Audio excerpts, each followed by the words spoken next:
북에 직접 대통령께서 전달했던 USB 속에 무엇이 있었나? 그 내용은 신경제 국무상이라고 청와대에서 발표했지만 그건 비핵개방 3천이나 뭐 아무런 그 다를 바가 없어요. 그거 갖고는 하지 않았을 것이다. 장관 USB에 당연히 내용 알고 있습니까? 저는 그 내용은 잘 모릅니다. 모르죠. 네. 대통령 기록물로 이 원본이 아마 한번 보존되어 있다고 이야기합니다. 그건 맞죠? 그 내용도 잘 그렇죠. 모릅니다.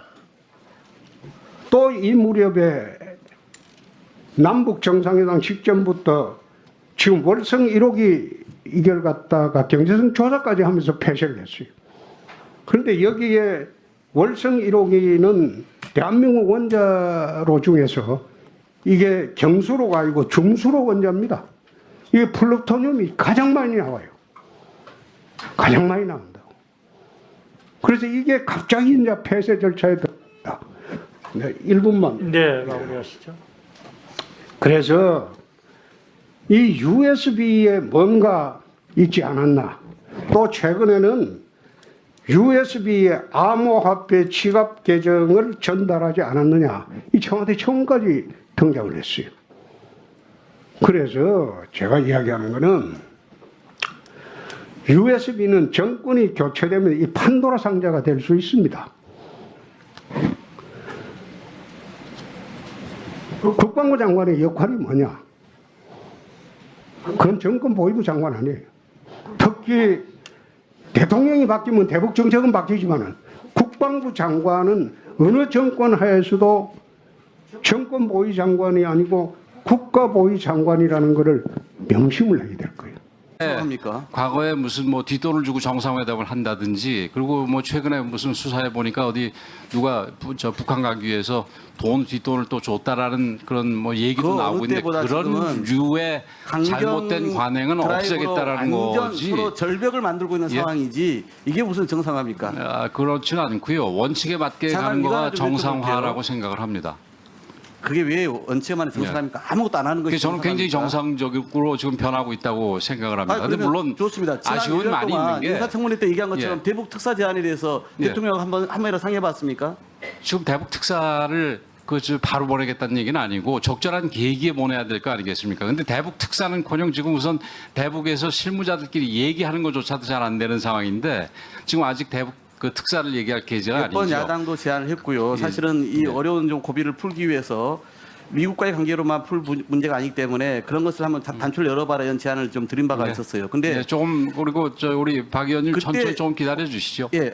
그러니까 제가 보기에는 하세월이에요. 아무것도 바뀌지 않고 5년 동안 이 상황에서 그대로 갈 거로 불을 보듯이 뻔할 것 같아서 이 말씀을 드린 겁니다. 그런 이렇게 일이 힘이 없도록... 있는 장관이 계실 때도 아무것도 못하는데 누가 와서 이 상황을 풀겠습니까? 뭐 이거는 장관이 제가 힘도 없는 장관이지만 장관이 힘이 있고 없고가 아니라 남북관계의 어떤 역학관계에서 풀어나가는 건데 우리 장관님 그렇게 말씀하시니까 저는 뭐 앞으로 좀 긍정적으로 봅니다. 북한이 그러니까 얼마든지 좀 이 벼랑 끝까지 갔다가도 다시 확 돌아오는 경우가 있었지 않습니까? 그래서 여러 가지 뭐 이게 제발 그렇게 되길 바랍니다만은 장관 계시면서 아무것도 안 하고 내려온 장관이 될까봐 염려스러워서 제가 드릴 말씀이 있습니다. 좀 아까 우리 이원욱 의원님도 비슷한 말씀을 하셨습니다만은 통일부가 지금 임기 초기에 해야 될 일이 많이 있습니다. 그래서 그 부분은 뭐 다시 제가 얘기를 드리죠. 뭐 무슨 현안 보고나 업무 보고에 뭐 나온 게 뭐가 있습니까 도대체?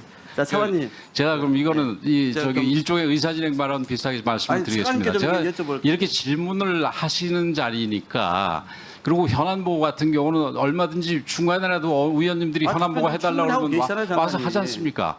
근데 거기에 지금 요번에 현안 보고에서 2장 했다 그래가지고 지금 저희들은 의원님들을 배려한 건데 근데 그걸 가지고 무슨 하는 일이 없다 이런 식으로 얘기하면 굉장히 우리 통일부가 섭섭하지요. 의원들 입장에서 머리에 남는 게 아무것도 없고 9월 문재인 전 대통령이 평양을 방문했을 때에는 김정은이 김대중 노무현 전 대통령 평양 방문 때와는 달리 첫 공식 회담 장소를 조선노동당 청사로 정했습니다. 그리고 남북 정상의 첫 공식 회담 기념사진을 바로 조선노동당에 의한 한반도 적화 통일을 상징하는 상징물 앞에서 이렇게 뻐젓이 찍어 전 세계에 보여주었습니다. 여러분, 당시에 이 문재인 대통령이 김정은과 찍은 사진 한번 좀 의원님들이 잘 봐주십시오. 저쪽에서 안 보실 수 있는데. 자, 이것이 북한 노동당의 적화 통일 정책을 보여주는 상징물입니다.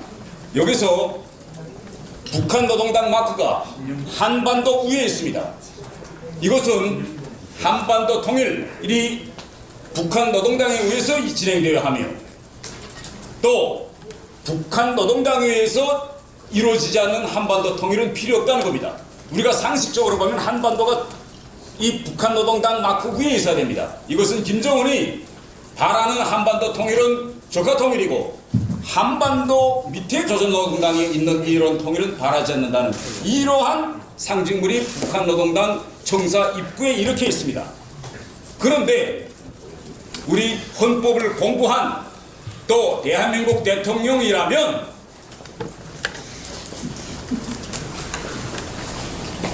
김정은이 이런 데서 사진을 찍자고 했을 때 당연히 거절했어야 마땅합니다. 그렇지 않겠습니까, 여러분? 김정은은 지금 이렇게 북한의 대남 적화 통일 전략을 보여주는 상징물 앞에서 대한민국 대통령이 이렇게 사진 찍어주니 너무 좋아서 지금 입이 쭉 찢어졌습니다. 한번 좀 보시죠. 너무 좋아서 지금. 여기 뒤에 돌고 서 있어요.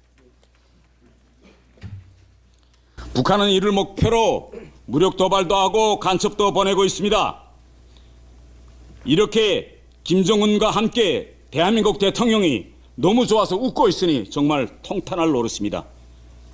남북 정상 간 회담 장소를 북한 노동당 청사로 잡으면 안 됩니다. 세상에 정상 간 공식 회담 장소를 정당 청사에서 하는 관리도 없고 이것은 일반적인 외교 우전 상식에도 맞지 않습니다. 당시 청와대에서는 평양 방문 선발대로 100명 이상을 미리 평양에 들여보내서 모든 정상 간의 일정 포토라인을 다 사전에 합의했겠는데 민주당이 북한 노동당 이중대가 아니라면 어떻게 이렇게 정상 간 회담 장소를 북한 노동당 청사로 잡고 대한민국 대통령이 대남 적화 통일 상징물 앞에서 이렇게 사진을 찍고 웃을 수 있습니까? 김성태 쌍방울 그룹 전 회장이 이재명 더불어민주당 대표의 방북을 위해 북한에 800만 불을 보낸 것으로 지금 알려지고 있습니다. 이제는 이재명 대표가 명확하고 세세히 설명할 시점이 됐다고 생각합니다. 더불어민주당은 국민들 앞에 입장을 명백히 밝혀야 합니다. 더불어민주당이 바라는 통일은 과연 어떤 것인지 문재인 대통령은 이제라도 국민 앞에 밝히십시오. 왜 이렇게 북한 노동당의 대남 적화 통일 상징물로 앞에서 사진 찍고 이렇게 김정은하고 좋아하는지